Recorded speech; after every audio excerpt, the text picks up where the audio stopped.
a month in longevity, consistently, month after month after month. Now those are big, big numbers, but concentrate on whatever your number is.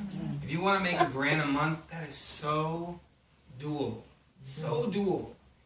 Just with the simple, consistent efforts. Guys, do the math. Mike's going to share numbers later. But math don't lie. Just do the math. You all know what a healthy body pack is. You all know what the auto ships are.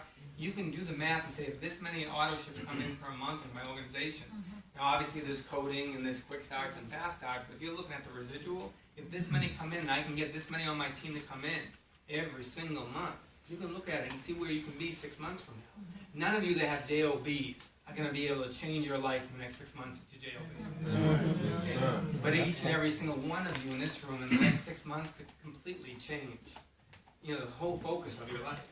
Wherever you are right now, whatever you're complaining about can completely be different in 6 months. And you've watched that happen so long ago. Again, talking about California. Dr. Louis Naviglia, a little over a year and a few months ago, I mean, these guys had no money. They beat up. They came, they had a company before. They came with like $20,000 of volume. The partnership had split up. They took 3-4 months and basically cried. And were completely beat up and just wouldn't plug into the system, wouldn't get in the lane. And kept on calling and saying, how do I get in the lane? How do I get in the lane? Brought him in the lane. It's been non-stop ever since. You know what I mean? And now they're making more money than the majority of people in the world will make. And they were able to change their life in a matter of 6 months. Now it's been a little over a year, and they're making cuckoo money. You know what I mean? What a lot of you would consider ridiculous money, what a lot of you would think is too much money, what you would think maybe you couldn't achieve. But what I want to make sure everyone realizes today is that each and every one of you can achieve it. And like I said, what we do is simple. But you have to keep it simple. So many of you in this room are so smart, and being so smart is hurting you. So many people in this room are so talented, and being so talented is hurting you because you want to show your talent. And when you show your talent, the people are looking at you and saying, I can't do that. He's too smart. He's too talented. He speaks too well. No one could ever accuse me of speaking too well, so I did great. Seriously. I was a restaurant guy, and everyone knew me as a restaurant guy. Yes, I have successful restaurants, but that didn't mean I could bring the success over to the network marketing. I had to reprove myself. And people just watched me do the same consistent efforts, and I got in the face of my team when they didn't bring guests. I threatened to shut down our meeting all the time. You know what I mean? We could have a great Tuesday, and if the next Tuesday went down, because I always believe that if they had a great Tuesday, the next Tuesday should only be better. We got more people on the team. Why would it ever go down? You know what I mean? So I would bring them all over and say, you guys want to cancel this? Are we done? No one wants to try? You know what I mean? And then they'd all do it again the next Tuesday. And we'd bring it up. I'm also a big believer that you never slow down. I think the start-stop mentality kills so many network marketers. That you start getting busy, you have one good Tuesday, you guys all high-five each other, and then you don't hit the pin. You know what I mean? The next week. You gotta be consistent. Hit it over and over and over and over again. You know what I mean? Stay consistent. It's not that difficult to do this business. You should be there every single week at your meetings. Whether you have a guest or not, obviously. But don't be consistent in bringing no guests because you'll get comfortable with that. And everyone will get comfortable around you. And if your uplines are letting that happen over and over again, then they've got comfortable. Yes. You know what I mean? Then they've given up. Or they've gotten to a point where they're saying, hey, it's okay. I'm making blank dollars and I'm going to adjust my lifestyle to that blank dollars because I can't see myself taking that next step. You know what I mean? And guys, the steps are all there in longevity. Those ranks are all there. Those income levels are all there. And you can hit each and every one of them by doing the simple, consistent efforts over and over again. But once you develop that rhythm, once you develop that momentum, mini momentum within your own organization, put the fuel on the fire. Put the pedal to the metal and keep on pushing your people. Remind them why they got involved.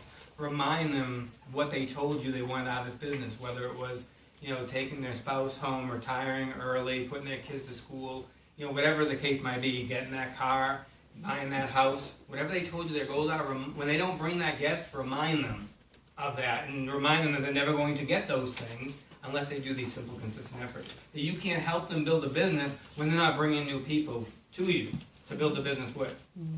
Our inventory is people. That's our inventory. Our inventory is people. If you would just continuously bring these people, it's a numbers game. The people that you think are going to do it are going to be the people that fall on their face. The people that you think, I don't know if they can do it, they might not do it, but they might know someone that will. So never prejudge anyone.